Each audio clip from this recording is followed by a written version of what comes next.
Hello అండి. చాలామంది అడిగారు నెక్కి పైపింగ్ ఎలా వేయాలి అని. వాళ్ళ కోసం నేను ఈ వీడియో అయితే తీస్తున్నాను చూడండి. ఫస్ట్ మనము ఈ విధంగా పైపింగ్ అయితే రెడీ చేసుకోవాలండి. నేను సిల్వర్ కలర్ పైపింగ్ అయితే రెడీ చేశాను. చూడండి, బ్యాక్ పార్ట్ ఉంది కదా లైనింగ్, దానికైతే మనం నెక్ అయితే కటింగ్ చేయాలి. మెయిన్ ఫ్యాబ్రిక్కి నెక్ కటింగ్ చేయకూడదు, ఇది ఒక్కటి గుర్తుపెట్టుకోండి మీరు. ఈ విధంగా మనము ఫస్ట్ లైనింగ్కి నెక్ కటింగ్ చేసాం కదా, దీని మీద మనము ఈ పైపింగ్ అనేది ఈ విధంగా పెట్టి చూడండి, జాగ్రత్తగా చూడండి, స్టిచ్చింగ్ చేసుకోవాలి. చిన్నగా మనము మొత్తం రౌండ్గా పైపిన్ని తిప్పుకుంటూ మనం స్టిచ్చింగ్ అనేది చేసుకోవాలి.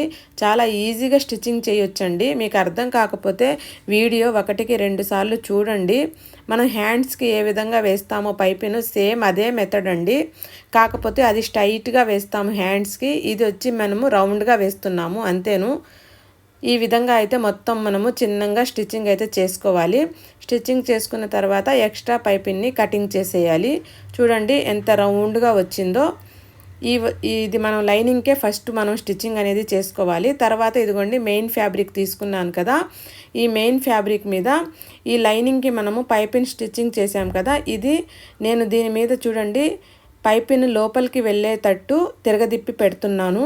జాగ్రత్తగా గమనించండి మీరు, పైపింగ్ అనేది లోపలికి ఉండాలి. ఈ విధంగా పెట్టి మనం గుండు పిన్నులు పెట్టుకొని ఈ విధంగా కదలకుండా మనం సెక్యూర్ చేసుకోవాలి. తర్వాత మనం ఫస్ట్ పైపింగ్ అనేది స్టిచ్చింగ్ చేసాం కదా, ఆ స్టిచ్చింగ్ మనకు పైన బాగా కనపడతా ఉంది చూడండి, దాని మీదే మనము స్టిచ్చింగ్ అనేది వేసుకుంటూ రావాలి. రౌండ్గా క్లాత్ అనేది కదలకుండా పిన్నులు పెట్టుకున్నాం కదా, జాగ్రత్తగా రౌండ్గా మనము ఆ స్టిచ్చింగ్ మీద ఇంకొక స్టిచ్ వేసుకోవాలి. మనకు నీట్గా కనపడుతూ ఉంటుంది ఆ స్టిచ్చింగు, అందుకు ఏం కన్ఫ్యూజ్ కాకుండా దాని మీద మనము స్టిచ్చింగ్ అయితే వేసేసుకోవాలి. చూడండి, నేను స్టిచ్చింగ్ అయితే వేసేసాను. స్టిచ్చింగ్ వేసుకున్న తర్వాత మనము నెక్ని కటింగ్ చేసేసుకోవాలి. ఇప్పుడు మనము మెయిన్ ఫ్యాబ్రిక్ నెక్ని కటింగ్ చేయాలండి. ఈ పాయింట్ అయితే మీరు గుర్తుపెట్టుకోండి. ఈ విధంగా కటింగ్ చేసిన తర్వాత మనము నెక్కి అక్కడక్కడ చిన్న చిన్న టక్స్ అనేవి ఇవ్వాలండి. నెక్ అప్పుడు మనకు రౌండ్గా నీట్గా తిరుగుతుంది. ఇలా టక్స్ ఇచ్చిన తర్వాత గుండు పిన్నులు తీసేసి నేను ఇప్పుడు లైనింగ్ని తిప్పుతాను. చూడండి, మనకు పైపింగ్ ఎంత నీట్గా అప్పుడే కనపడుతుంది. చూడండి ఎంత నీట్గా ఎంత పర్ఫెక్ట్గా వచ్చిందో.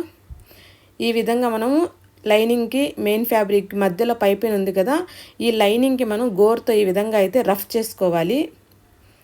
మొత్తం రౌండ్గా చిన్నగా తిప్పుకుంటూ రఫ్ అనేది చేసుకోవాలి.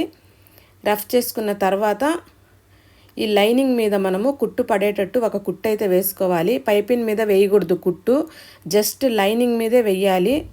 వీడియోని మీరు జాగ్రత్తగా చూడండి, మీకు నీట్గా అర్థం అవ్వాలని నేను జూమ్లో పెట్టి తీశానండి వీడియో. ఈ విధంగా స్టిచ్ అయితే వేసేసుకోవాలి.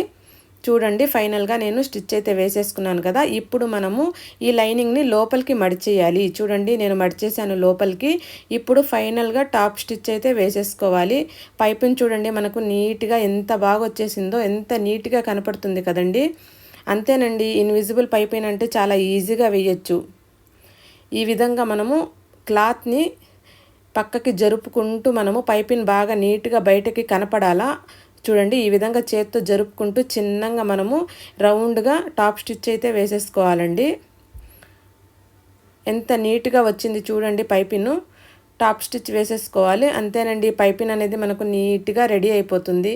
అస్సలు టెన్షన్ పడాల్సిన అవసరం లేదు. మీకు నేను బ్లాక్ క్లాత్ మీద పెట్టి చూపిస్తున్నాను చూడండి. ఫైనల్గా మనకు పైపింగ్ అయితే రెడీ అయిపోయింది. చూడండి, బ్లాక్ క్లాత్ మీద పెట్టాను. వైట్ పైపింగ్ ఎంత నీట్గా ఎంత పర్ఫెక్ట్గా ఉందో.